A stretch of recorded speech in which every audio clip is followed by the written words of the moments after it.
Hello दोस्तों, स्वागत है आपका हमारे YouTube channel shorthand R K classes में।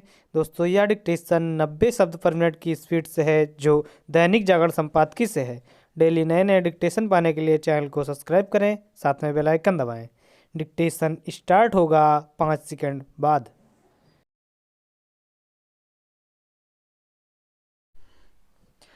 स्टार्ट। आम तौर पर संसद सत्र के पहले बुलाई जाने वाली सर्वदलीय बैठकों में बनी सहमत संसद की कार्रवाई के दौरान मुश्किल से ही नज़र आती है। फिर भी ऐसा होने की ही अपेक्षा की जाती है। यह वक्त बताएगा कि संसद के बजट सत्र में क्या होगा, लेकिन उचित यही है कि सर्वदलीय कार्रवाई हंगामे का शिकार न बने। इसके लिए जहां यह आवश्यक है कि सत्ता पक्ष सभी जरूरी मसलों पर चर्चा के लिए तैयार रहें, वहीं विपक्ष अपनी बात कहने के नाम पर हंगामा करने को तत्पर ना दिखें। संसद के इस सत्र में किसान आंदोलन का मसला उठना स्वाभाविक है। यह उठना भी चाहिए, लेकिन इससे ज़्यादा ज़रूरी है इस मसले का समाधान।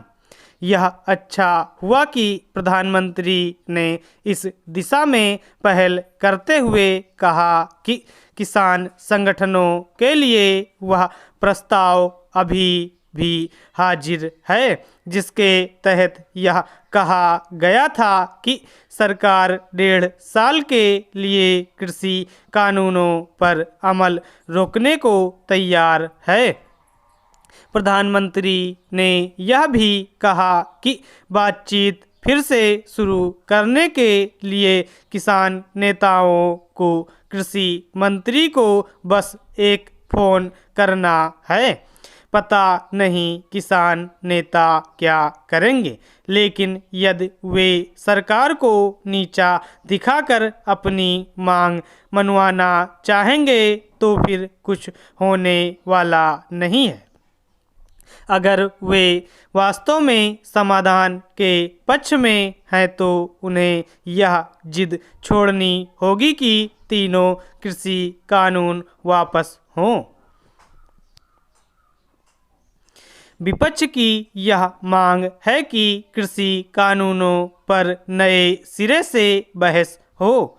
इस पर सत्ता पक्ष की ओर से यह कहा गया है कि राष्ट्रपति के अभिभाषण संबंधी धन्यवाद प्रस्ताव पर बहस के दौरान इस मसले को उठाया जा सकता है।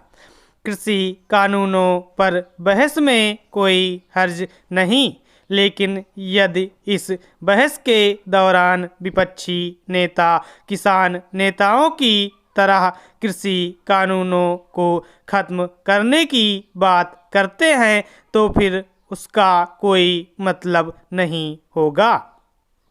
यदि विपक्ष कृषि कानूनों पर कोई समर्थक बहस करना चाहता है तो उचित यही होगा कि वह इन कानूनों के गुणदोष पर चर्चा करे।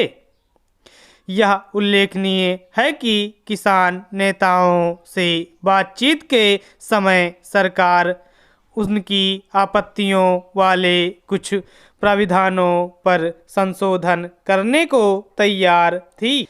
विपक्ष को यह विस्मृत नहीं करना चाहिए कि कृषि कानूनों की समीक्षा सुप्रीम कोर्ट की ओर से गठित एक समिति भी कर रही है।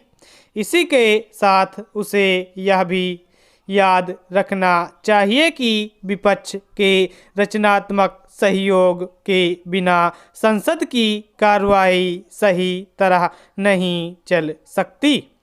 सत्ता पक्ष को सहयोग देने के मामले में विपक्ष का दावा कुछ भी हो, उसने राष्ट्रपति के अभिभाषण का बहिष्कार करके यही संकेत दिया है कि उसने हंगामा करने की ठानी है। स्टॉप।